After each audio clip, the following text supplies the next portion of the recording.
حضرت سیدنا فاروق اعظم رضی اللہ تعالیٰ عنہ کی شہادت کا دن یکم محرم الحرام ہے۔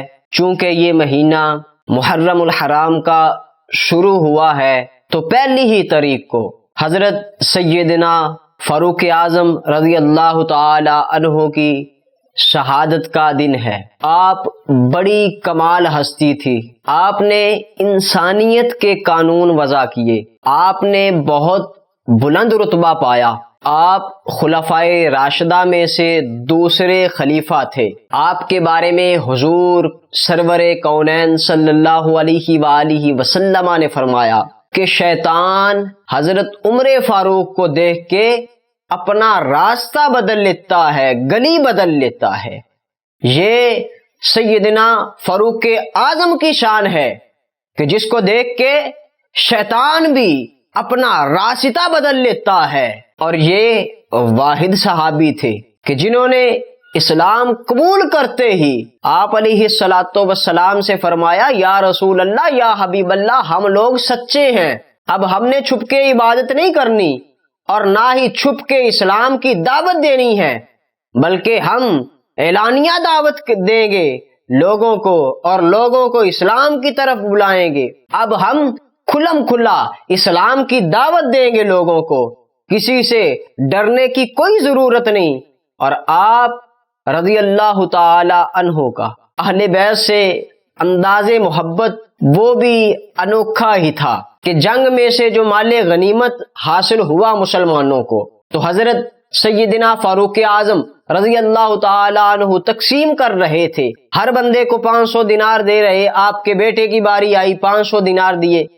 جب حضرت سیدنا امام حسین رضی اللہ تعالیٰ عنہ کی باری آئی، حضرت حسن پاک رضی اللہ تعالیٰ عنہ کی باری آئی، تو آپ رضی اللہ تعالیٰ عنہ نے 500 نہیں بلکہ 1000 دینار ایک بندے کو دیا، یعنی کہ 1000 دینار۔ آپ کے بیٹے نے اعتراض کیا، اے بابا، یہ حسین اور حسن جنگ میں شریک بھی نہیں ہوئے اور ہم سے زیادہ حصہ لے گئے، میں تو تلوار بھی تب کا چلاتا ہوں کہ جب یہ چھوٹے چھوٹے تھے، جب یہ مشق کر رہے تھے، میں تب کی تلوار چلا رہا ہوں۔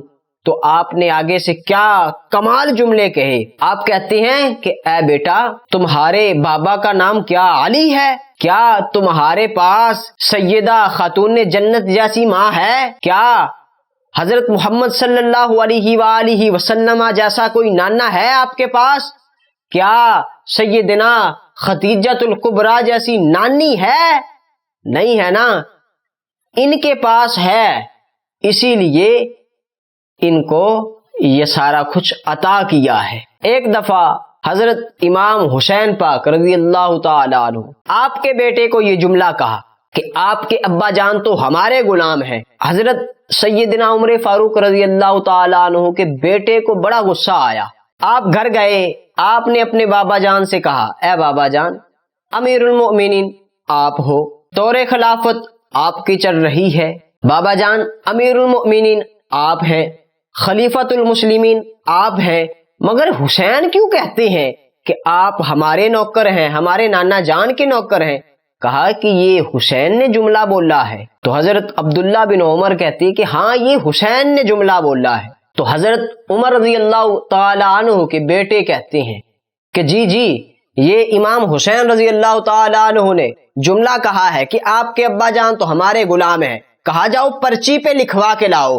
پرچی پہ لکھوایا گیا، لکھ دیا امام حسین نے کہ فاروق اعظم اور اس کی اولاد میری اور میرے نانا جان کی نوکر ہے۔ تو فاروق اعظم نے کہا، اے لوگو، جب فاروق اس دنیا سے جائے تو اس پرچی کو کفن کے اندر رکھ دینا، یہ میری بخشش کا ذریعہ ہے۔ یہ ہستی تھی عمر فاروق رضی اللہ تعالی عنہ، اور یہ واحد ہستی تھی کہ جنہوں نے 24 لاکھ مربع میل پہ حکومت کی ہے، آدھی دنیا پہ۔ اور آپ نے یہ فرمایا کہ اگر میری حکومت کے اندر، میرے دور خلافت کے اندر دریائے دجلہ کے کنارے ایک بکری کا بچہ بھی پیاسا مر گیا تو مجھ عمر کو اس کا حساب دینا پڑے گا۔ اور آپ نے کوئی عیش و عشرت میں اپنی زندگی نہ گزاری۔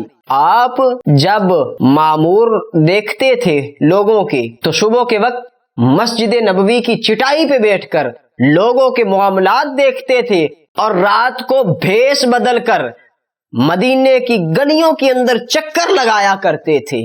ایک مرتبہ حضرت عمر فاروق رضی اللہ تعالی عنہ اپنا بھیس بدل کر مدینے کی گلیوں میں چکر لگا رہے ہیں، دیکھا کہ ایک گھر ہے، اس کے اندر سے بچوں کے رونے کی آواز آ رہی ہے۔ آپ آگے بڑھے اور پوچھا یہ بچے رو کیوں رہے ہیں؟ تو آگے سے ایک بوڑھی خاتون نے جواب دیا کہ یہ عمر کو رو رہے ہیں۔ کہا عمر کو رو رہے ہیں؟ ہاں ہاں، عمر کو رو رہے ہیں کہ اس کی حکومت کے اندر ہم نے کئی دنوں سے کھانا نہیں کھایا، ان بچوں نے 2-3 دن سے کھانا نہیں کھایا، اب میں ان کو کیا کھلاؤں؟ تو حضرت عمر فاروق رضی اللہ تعالیٰ عنہ فرماتے ہیں کہ ہو سکتا ہے وہ معاملات میں الجھا ہو یا اس کو پتہ نہ ہو۔ تو کہا مجھے حکم کریں، میں آپ کے لیے کھانے کے لیے لاتا ہوں کوئی چیز۔ تو حضرت عمر فاروق رضی اللہ تعالیٰ عنہ بیت المال کے اندر جاتے ہیں، اناج اٹھایا، کچھ سبزیاں اٹھائی، کچھ دالیں اٹھائی، اور ایک گھی کا کنستر اٹھایا اور اپنے کندھے پہ اور پشت پہ رکھ دیا۔ جب چلے تو آپ کا جو خادم تھا اس کا نام اشرف تھا، وہ کہتا ہے کہ حضور مجھے اٹھانے دیجئے، میں آپ کے ساتھ اس سامان کو پہنچا دیتا ہوں جہاں پہ آپ کہتے ہیں۔ تو حضرت عمر فاروق رضی اللہ تعالی عنہ نے کیا خوب جملہ کہا، کہتے ہیں کہ اے اشرف، کیا قیامت کے روز تم میرا بوجھ اٹھا لو گے؟ کہتا نہیں نہیں، اس دن تو ہر بندے نے اپنا اپنا اٹھانا ہے۔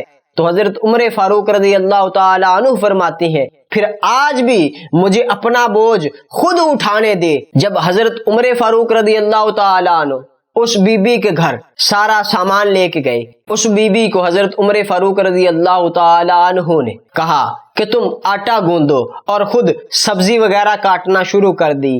جب سارا کچھ ہو گیا، کھانا تیار ہو گیا، اب بچوں کو حضرت عمر فاروق رضی اللہ تعالی عنہ خوش کر رہے ہیں، ہنسا رہے ہیں، کھلا رہے ہیں، اور کہتے ہیں اے بی بی جان ایک مرتبہ تو عمر کو معاف کر دے۔ بی بی کہتی نا نا، میں عمر کو معاف نہیں کروں گی۔ کہا یہ عمر تمہارے سامنے ہے، آج جو کچھ بھی کہنا ہے کہہ لے، مگر قیامت کے روز مجھے شرمندہ نہ کرنا رب تعالیٰ کے سامنے۔ تو بی بی نے پھر حضرت عمر فاروق رضی اللہ تعالی عنہ کو معاف کر دیا۔ یہ تھی حضرت عمر فاروق رضی اللہ تعالی عنہ۔ آپ کے بارے میں حضرت انس رضی اللہ تعالی عنہ فرماتی ہیں کہ ایک مرتبہ میں باغ کے اندر تھا تو میں نے آواز سنی حضرت عمر فاروق کی، تو حضرت عمر فاروق رضی اللہ تعالی عنہ فرما رہے تھے کہ اے امیر المؤمنین، اے عمر بن خطاب، اے وقت کے امیر المؤمنین، لوگوں کا خیال رکھ اور اپنے عہدے کا خیال رکھ اور اللہ سے ڈرتا رہے، وگرنہ کل قیامت کے روز اللہ تمہیں سخت ترین عذاب دے گا۔ یہ تھے فاروق اعظم جو ہر وقت رب کی یاد میں رہتے اور رب سے ڈرتے رہتے۔ ایک مرتبہ آپ اپنی پشت کے اوپر مشک پانی کی اٹھا کے پھر رہے تھے۔ لوگوں نے پوچھا کہ یا عمر یہ بات کیا ہے، آپ اور پانی کی مشک اٹھا کے پھرتے ہیں؟ تو آپ نے فرمایا کہ میرے نفس کو غرور کی لہر آئی تھی تو میں نے اس کو ذلیل و خوار کرنے کی ترکیب سوچی ہے۔ تو حضرت عمر فاروق کے اندر نہ تو غرور و تکبر تھا بلکہ عاجزی و انکساری کے وہ پیکر تھے، اور انسانیت کہ انہوں نے قانون وضع کیے۔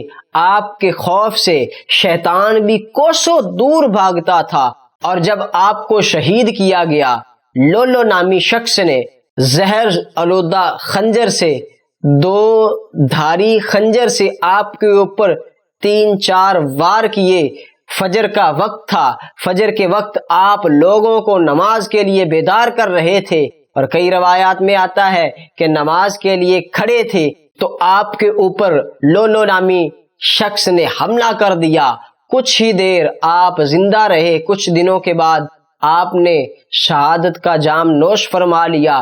صحابہ کرام رضوانُ تعالی عنہم فرماتے ہیں کہ جب لولو نے خنجر مارا تو زخم تھے، تو صحابہ دور دراز سے کسی طبیب کو لانے کے لیے گئے، طبیب کو لا رہے تھے، راستے میں طبیب نے کہا کہ اب مجھے جانے دو، حضرت عمر فاروق رضی اللہ تعالیٰ عنہ وصال کر گئے ہیں۔ صحابہ نے پوچھا کہ تم کو کیسے پتا کہ وہ وصال کر گئے؟ کہا وہ دیکھو بکری جو فصل کھا رہی ہے، جو کھیت کھا رہی ہے، یہ کھیت کسی اور کا ہے۔ جب حضرت عمر فاروق رضی اللہ تعالیٰ عنہ کا دور تھا تو بکری بھی کسی غیر کا کھیت نہیں کھاتی تھی، اب یہ بکری کسی غیر کا کھیت کھا رہی ہے۔ اس سے پتہ یہ چلتا ہے کہ عمر فاروق اس دنیا میں نہ رہے۔ اور حضرت عمر فاروق رضی اللہ تعالیٰ عنہ کی جب جنازے کی باری آئی تو حضرت صہیب رضی اللہ تعالیٰ عنہ نے آپ کا جنازہ پڑھایا۔ یہ تھے جلیل القدر صحابی جنہوں نے اپنی زندگی راہ خدا میں صرف کی۔ آپ علیہ الصلاۃ والسلام کی خدمت کرتے رہے، دین اسلام کی خدمت کرتے رہے، لوگوں کی خدمت کرتے رہے۔ آج ہمیں چاہیے کہ ہم ان کے لیے دعائیں کریں اور نیاز وغیرہ ان کے نام پہ تقسیم کریں اور محافل کا اہتمام کریں جس میں فاروق اعظم رضی اللہ تعالی عنہ کا ذکر کیا جائے۔